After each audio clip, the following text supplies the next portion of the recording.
नमस्कार. शुभदा विद्यालय यूट्यूब चॅनलमध्ये आपलं मनापासून स्वागत. आज आपण इयत्ता 12वीच्या वर्गाचा राज्यशास्त्र या विषयाचा तास घेणार आहोत आणि या तासाला आपण राज्यशास्त्राची म्हणजेच पॉलिटिकल सायन्सची 29 फेब्रुवारी 2024 रोजी झालेला जो काही बोर्ड क्वेश्चन पेपर आहे त्या क्वेश्चन पेपरची आन्सर शीट आपण या ठिकाणी पाहणार आहोत. हा पेपर आपल्याला नक्कीच उपयोगी ठरणार आहे. यासारखे नवनवीन व्हिडिओ पाहण्यासाठी आपल्या चॅनलला सबस्क्राईब करून बेल आयकॉनवर क्लिक करा. या पेपरमध्ये आपल्याला किती मार्क्स मिळतील ते सुद्धा आपल्याला या व्हिडिओच्या शेवटी कळणार आहे. इयत्ता 12वी पॉलिटिकल सायन्स काही महत्त्वपूर्ण सूचना या ठिकाणी दिलेल्या आहेत बघा. त्या लक्षपूर्वक वाचा आणि त्यानंतर पेपर सोडवायचा आहे. एकूण 80 गुणांचा आपला हा पेपर आहे आणि तो सोडवण्यासाठी आपल्याला 3 तासाची वेळही दिली जाणार आहे. त्यासाठी विचारलेला पहिला प्रश्न बघा. प्रश्न पहिला कंसातील योग्य पर्याय निवडून विधाने पूर्ण करा. 20 गुणांसाठी आपल्याला पहिला प्रश्न आहे. त्याच्यातला अ भाग हा 5 गुणांसाठी. बघा त्याच्यातली पहिली रिकामी जागा. आज युरोपीय संघातील देश शेंगेन प्रदेशाचा भाग आहेत. 2. खाजगी व सार्वजनिक उद्योग समाविष्ट होणाऱ्या अर्थव्यवस्थेला अर्थव्यवस्था असे म्हणतात. मिश्र अर्थव्यवस्था. 3. संयुक्त राष्ट्र संघटनेने जागतिक पर्यावरण आणि विकास आयोगाची स्थापना यावर्षी केली. 4. आज नियोजन आयोगाची जागा निवडणूक आयोगाने घेतली आहे. या पद्धतीने गाळल्या जागा पूर्ण करायच्या आहेत आणि 5 गुण मिळवायचे आहेत. ब्रिक्स संघटनेतील 2010 साली या देशाचा समावेश झाला. त्यानंतर ब भाग. खालीलपैकी गटातील चुकीची जोडी दुरुस्त करून पुन्हा लिहा. बघा या ठिकाणी 3 गट दिलेले आणि या प्रत्येक गटामध्ये एक एक जोडी ही चुकीची आहे. ती आपल्याला अचूक पद्धतीने ओळखायची आणि लिहायची आहे.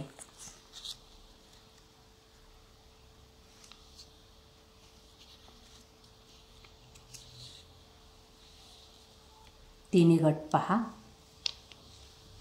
त्यानंतर क भाग. दिलेल्या पर्यायांपैकी योग्य पर्याय निवडून विधाने पूर्ण करा. 4 गुणांसाठी हा पेपर आहे.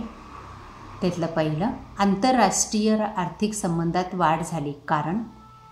3 पर्याय दिलेले त्यापैकी एक पर्याय आपल्याला ओळखायचा आहे. दुसरं, भारतात नियोजन आयोगाची स्थापना करण्यात आली कारण.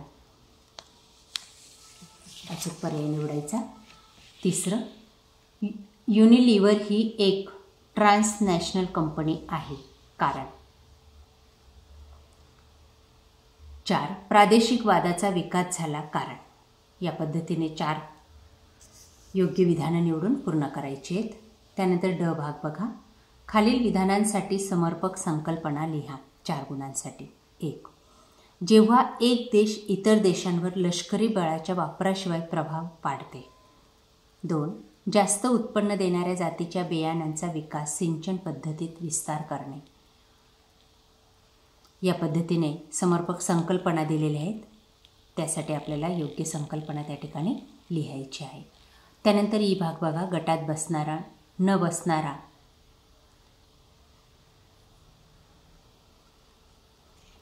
शब्द ओळखायचा आहे आणि लिहायचा आहे.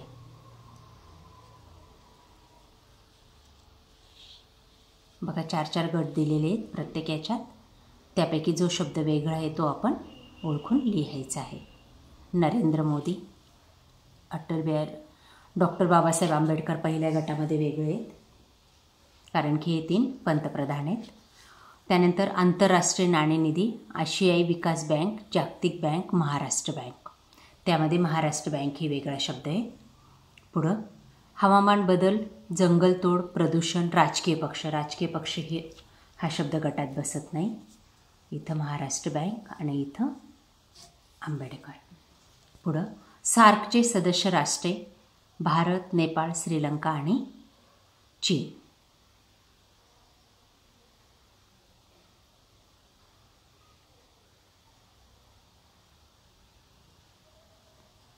हा शब्द वेगळा येईल. हे स्वतंत्र देश आहेत आणि या ठिकाणी अनेक देशांचा गट आहे. 7 देशांचा गट येतो. पुढचं प्रश्न दुसरा, खालील संकल्पना लिहा. संयुक्त राष्ट्राद्वारा आयोजित पर्यावरण विषयक परिषदा.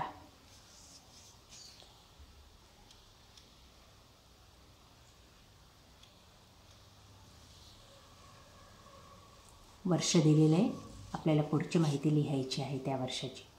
पुढचे ब भाग, खालील नकाशा निरीक्षण करून पुढील प्रश्नांची उत्तरे लिहा 5 गुणांसाठी. युरोझोन राष्ट्रे दिली आहेत या ठिकाणी नकाशामध्ये आणि त्यावर आधारित आपल्याला माहिती विचारलेली ती आपल्याला लिहायची. बघा काय प्रश्न विचारले, 3 गुणांसाठी. पहिला, युरोपियनमधील युरोझोनचे सदस्य असलेल्या कोणत्याही 3 देशांची नावे. बघा या ठिकाणी युरोपियन युनियनमधील युरोझोनचे सदस्य. बघा आता फेंट भाग जो काय आहे तिथले 3 देश आपल्याला लिहायचे आहेत. एक फिनलंड, जर्मनी, फ्रान्स, स्पेन. अजून काय येतं, एस्टोनिया. यापैकी 3 नावं आपल्याला लिहायची आहेत. स्पेन, फ्रान्स, जर्मनी आणि फिनलंड. हे 3 नावं लिहिली तरीही चालणार आहे. पुढचं, युरोझोनमध्ये सहभागी नसलेले युरोपियन युनियनच्या कोणत्याही 2 देशांची नावे. आता हे आहेत सहभागी नसलेली राष्ट्र, डार्क ब्लॅक केलेले. Sweden, Poland, Romania, Bulgaria. यापैकी कोणतीही 2 नावं तुम्ही लिहिली तरी आपल्याला या 5 मार्क या ठिकाणी मिळणार आहेत. पहिल्याला 3 आणि नंतर 2 मार्क. अतिशय सोपा प्रश्न आहे. पुढचा एक, खालील विधाने चुकीबरोबर ते सहकारण सांगा. 7 विधानं या ठिकाणी दिलेली आहेत. ती बरोबर की चूक ते आधी आपण ओळखायचं आहे आणि त्यानंतर त्याचं कारण द्यायचं आहे. 10 गुणांचा हा प्रश्न आहे. बघा पहिलं, 1980च्या दशकाला मानवतावादी हस्तक्षेपाचा सुवर्णकाळ म्हणतात. 2, जागतिकीकरणाने बाजारपेठी अर्थव्यवस्था ही संकल्पना आणली. बरोबर. 3, नियोजन आयोगाची निर्मिती कृषी विकासाला प्रोत्साहन देण्यासाठी झाली. चूक. 4, सुशासनामध्ये नैसर्गिक संसाधनांचा कुशलतेने वापर केला जातो. बरोबर. 5, भारतीय स्वातंत्र्य चळवळ राष्ट्रीय एकात्मतेस पोषक ठरली आहे. बरोबर. 6, लोकायुक्त राजकीय कार्यकारी प्रमुखाविरोधात चौकशी करू शकतात. बरोबर.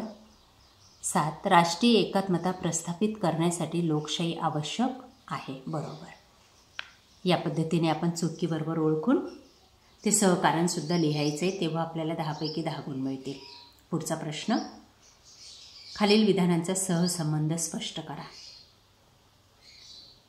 आर्थिक हितसंबंध आणि व्यापारी गट, भारत आणि आफ्रिका, सुशासन आणि ई-प्रशासन, गॅट आणि जागतिक व्यापार संघटना आणि जागतिकीकरण आणि संस्कृती. यापैकी कोणत्याही 3 प्रश्नांचा सहसंबंध आपल्याला 9 गुणांसाठी स्पष्ट करायचा आहे. पुढचं बघा 5वा प्रश्न, 25 ते 30 शब्दामध्ये आपलं मत मांडायचं आहे. कोणत्याही 3 प्रश्नांचं. गुण आहेत 12, म्हणजे 4 गुणांसाठी 1 प्रश्न आहे. बघा पहिला, पर्यावरण संरक्षण ही काळाची गरज आहे. 2, ई-प्रशासनामुळे शासकीय प्रक्रिया गतिमान झाली. 3, हिंद महासागरात भारताची भूमिका. 4, आंतरराष्ट्रीय राजकारणातील प्रादेशिक वाद. आणि 5वे, जागतिकीकरणाच्या सकारात्मक व नकारात्मक बाजू. त्यानंतर प्रश्न 6वा 10 गुणांसाठी. 1, जागतिकीकरणाचे राजकीय क्षेत्रावर झालेले परिणाम लिहा. 2, महिला सक्षमीकरण म्हणजे काय ते सांगून त्यासाठी करण्यात आलेली उपाययोजना सांगा. 3, राष्ट्रीय एकात्मता वाढीसाठी करण्यात आलेल्या संरचनात्मक तरतुदी स्पष्ट करा. आणि 4, समाजातील विविध घटकांचे हक्क सुरक्षित करणाऱ्या भारतातील विविध संज्ञा स्पष्ट करा. प्रश्न 7वा आहे 10 गुणांसाठी. एका प्रश्नाचं उत्तर पुढील मुद्द्यांच्या आधारे आपल्याला द्यायचं आहे. 1, भारताच्या परराष्ट्र धोरणाची तत्त्वे. 5 मुद्दे दिलेले, त्या 5 मुद्द्यांच्या आधारे आपल्याला भारताचं परराष्ट्र धोरण स्पष्ट करायचं आहे. पुढचा प्रश्न आहे 10 गुणांसाठी. प्रश्न 1च, म्हणून अतिशय सविस्तर असं उत्तर आपल्याला ह्याचं लिहायचं आहे. दुसरे, आधुनिक काळात राज्याची भूमिका स्पष्ट करा. 5 मुद्दे दिलेले आहेत. त्या 5 मुद्द्यांच्या आधारे आपल्याला आधुनिक काळातील आपल्या राज्याची भूमिका स्पष्ट करायची. राज्य म्हणजे आपलं भारत राज्य. अशा पद्धतीने विद्यार्थी मित्रांनो, आज आपण पॉलिटिकल सायन्सची बोर्ड क्वेश्चन पेपर आपण 2024 वर्षांची अभ्यासलेली आणि यावरून आपल्याला किती मार्क्स मिळतील हे नक्कीच कळलं असेल.